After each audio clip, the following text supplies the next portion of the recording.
Over the past week, numerous athletic directors and organizers have been wondering about the possibility of canceling the Olympics. What does this mean for the U.S. Olympic national basketball team?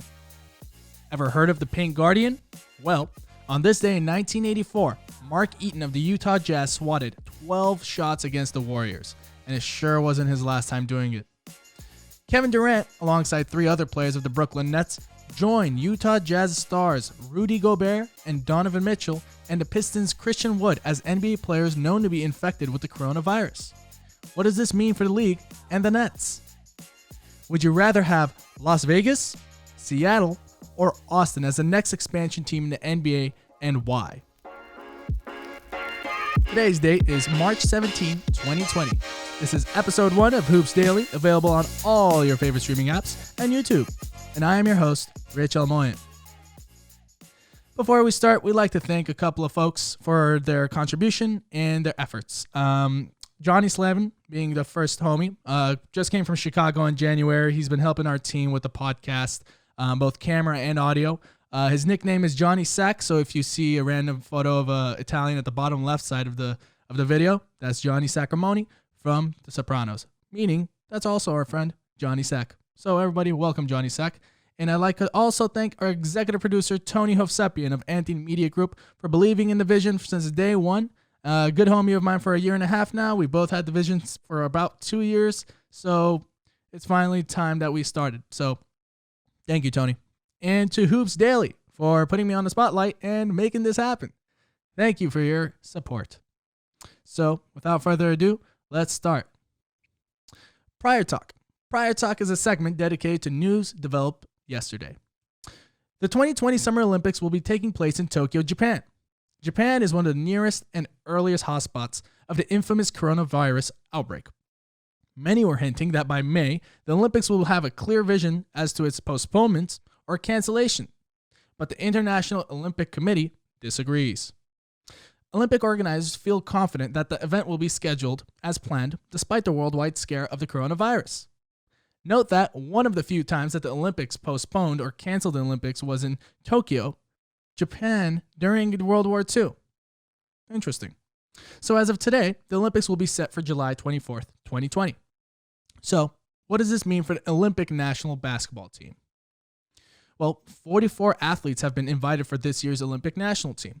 LeBron, Kevin Durant, Steph Curry, and other powerhouse names, such as Anthony Davis. It's still unclear as to who will be a part of the team. However, there is one point that stands. All invited hoopers play in the NBA. And if you know, the NBA is currently having an outbreak of their own. Worse than puberty. The NBA season will probably determine the availability of these athletes, which will dictate their choice to respond to Team USA's duties. We've seen in the past that athletes, have respectfully declined from their national athletic duties. Maybe they needed some baby wipes at the bathroom, some other purposes, and other commitments. I mean, let's face it. They legally are not paid to play for Team USA. Its endorsements and exposure is the one that takes its place. I think NBA players will push to decline their invitation, to be honest. That is, if lower stature athletes, which, sorry that I'm saying that, agree instead to risk their health. That sentence already is a red flag for the Olympic Committee, right? I mean, no pay, health risks, geographic proximity to the epicenter of coronavirus, it's an easy pass. It's easier pass than Steve Nash on an average Amari Stoudemire highlight reel. So here's the thing. The Olympic national team is trying to get together the squad, but the whole squad is dependent on the NBA. I mean, Colangelo's the one getting the whole team together, but how can he create a team when they're not even practicing right now because they're all in quarantine? Which will basically segue to our next topic, Blast from the Past. This segment of Hoops Daily provides a daily dose of trivia for our listeners and viewers. We'll be monitoring key events from the past that stand crucial in NBA history, deeming worthy of spotlight and recognition for those new to the player or phenomenon. So, this day in NBA history.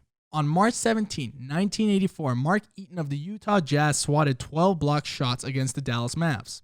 Why was this fact so dope to mention? Well, 3 years later, Mark Eaton rejected 11 shots against the Warriors on the same exact day. Wow! So, I feel like on every March 17, Mark Eaton just wakes up wanting to shit up or like reject the shit out of it. Like today, he refused to wake up. I can totally see Mark Eaton in his 60s right now. He just woke up, said, nah, today, nah, I'm blocking it. It's done. It's done. I'm blocking it. Person added him on Instagram, immediately blocked. Doesn't matter. Just blocked. Out of it. 10, 12 people followed him. Blocked. He skipped a day and decided that today is rejected. So for those unfamiliar with Mark Eaton, he's a 7'4" giant, former All-Star, 2-time Defensive Player of the Year, and Bill Walton's German doppelganger. He's basically Bill Walton if you left him in the woods of Germany, or at the time East Germany, for too long. Eaton is essentially Bigfoot. Like, come on. He tried out for his high school team probably, and his stoic coach picked him up off the streets of the Autobahn, like a German Sandra Bullock would, and just took him to the basketball court. Why? Because he could. But anyways, Mark Eaton, also known as the Paint Guardian, recorded countless double-doubles, which is hilarious because his double-doubles never included points. It was always like 17 rebounds and like 13 blocks. I mean, my guy would have eaten up Fantasy League in today's game. He'd be like the lumberjack version of Hassan Whiteside, just tearing things up on defense more than offense. So, I mean, he did really good justice for the whole state of Utah. And actually, now he's a motivational speaker and sold bestseller author. So, joke's on us for making fun of him for looking like Bigfoot. Now, next segment, Talk of the Town. Talk of the Town is geared towards interesting topics that may arise today. Kevin Durant, alongside 3 other players of the Brooklyn Nets, joined Utah Jazz stars Rudy Gobert and Donovan Mitchell and the Pistons' Christian Wood as NBA players known to be infected with the coronavirus. Well, this is a super interesting moment in history, right? It's imperative to note that the Nets did not face the Jazz or the Pistons. On top of that, it's similar to a situation that soccer club Valencia is facing. 35% of Valencia's soccer club tested positive for COVID-19. Also, why does COVID-19 sound like a political slogan, like Coney 2012, if you guys remember that? COVID-19? Well, this isn't much different than the current Nets situation. More than 25% of the Nets' active roster is infected with coronavirus, without any current knowledge of where it traces back from. More than 20 million people reside in the New York metropolitan area, which is a heavy hotspot for virus attraction. I mean, come on. All of New York, kind of part of some New Jersey, and essentially the hipster area of Brooklyn are now hotspots. Well, now what does this exactly mean for the Nets in the league? Let's go back to that. The Nets will have to reassess their plans and communicate with their last opponents, while the NBA's Board of Governors continue to work, evolve, and execute a plan. But it sees that by the time the governors even meet, we'll have new intel on the situation. I mean, we just found out about the whole Kevin Durant thing maybe an hour and a half before we even hopped on this call. So it's like, what's going to happen next? It's just, I hope not more people are going to be on the spotlight for this. But I don't know. I feel like one of these players will hear that they have coronavirus via Woj, and like, it's like they won't even hear it from their own lab, where they got tested from. It's kind of like when Jason Kidd didn't even know he was fired by the Bucks until he saw it on Twitter, just chilling.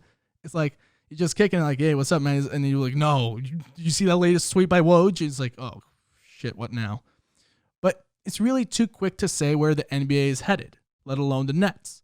But I strongly believe that the NBA will probably cancel this year due to the unprecedented circumstances. I mean, you already have 4 players on the Nets, 1 player on the Pistons, and you got 2 dudes on the Utah Jazz that completely goofed it. So, I mean, if you're in the NBA, you need to mandate all athletes to be tested at your expense. The amount of private connections that the NBA has is incredible. So that really shouldn't be an issue. But this definitely means it limits the time by June to have all 450 basketball athletes in the NBA tested. I mean, right now, we've only had a select few teams being fully tested or mandated to test. And we're already in towards the end of March. So the league trying to get its act together by June, it just doesn't seem likely. We know we've all been hearing this corona talk, so let's change it up a bit. This topic is really frustrating, especially since we found out KD got it, right? And just recently that the Lakers will have to self-isolate for at least 14 days, but you'll probably hear that tomorrow. To change it up a bit, let's dive into our next topic. Would you rather? Would you rather have Las Vegas, Seattle, or Austin as the next expansion team in the NBA, and why?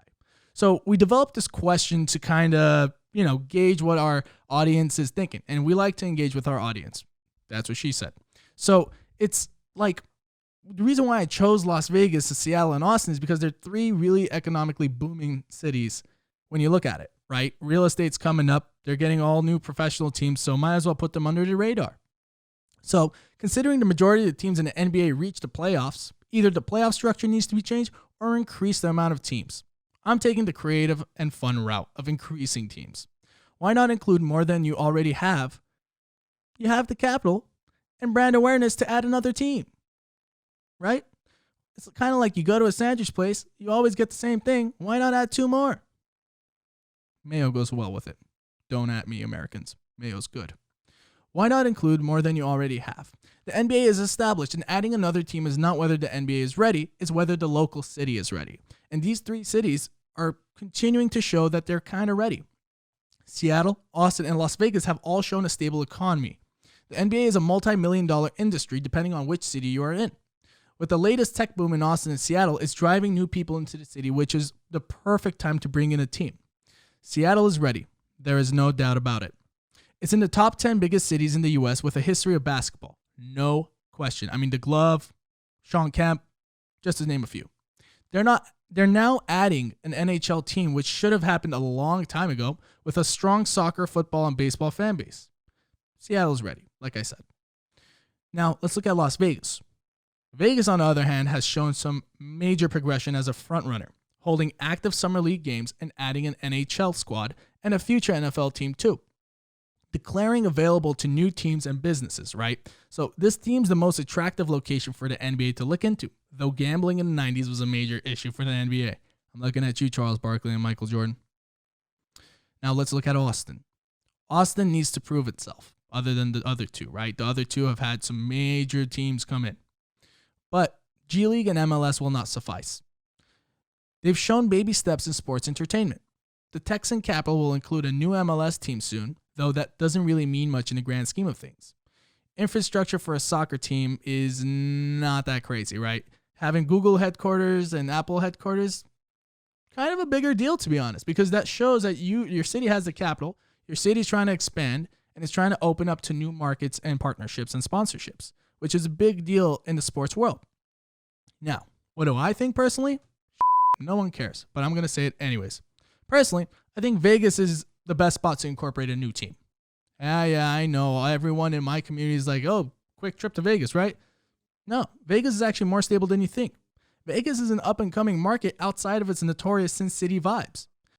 It has suburbs that have supplied a proper need for major league sports, with major success in the NHL and bringing the Raiders fan base to Vegas. Also, fun fact, if it wasn't for Jerry Tarkanian, the Vegas Strip wouldn't exist.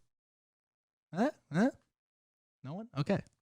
So, I think Las Vegas would be a perfect spot. It only adds one more team in the West, which is not the best thing, but it comes with a condition, in my opinion.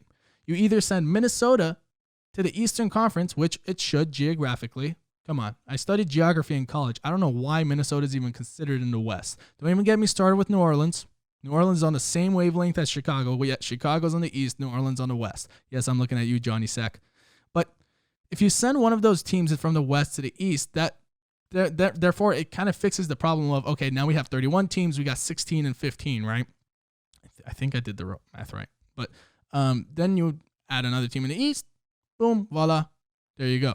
Plus, the East Coast needs another powerhouse team. I don't know if Minnesota's the answer for that, but New Orleans definitely could be in the future. So by throwing New Orleans in the East for at least the time being, you're creating a pretty good squad, or at least a pretty good matchup in the East Coast.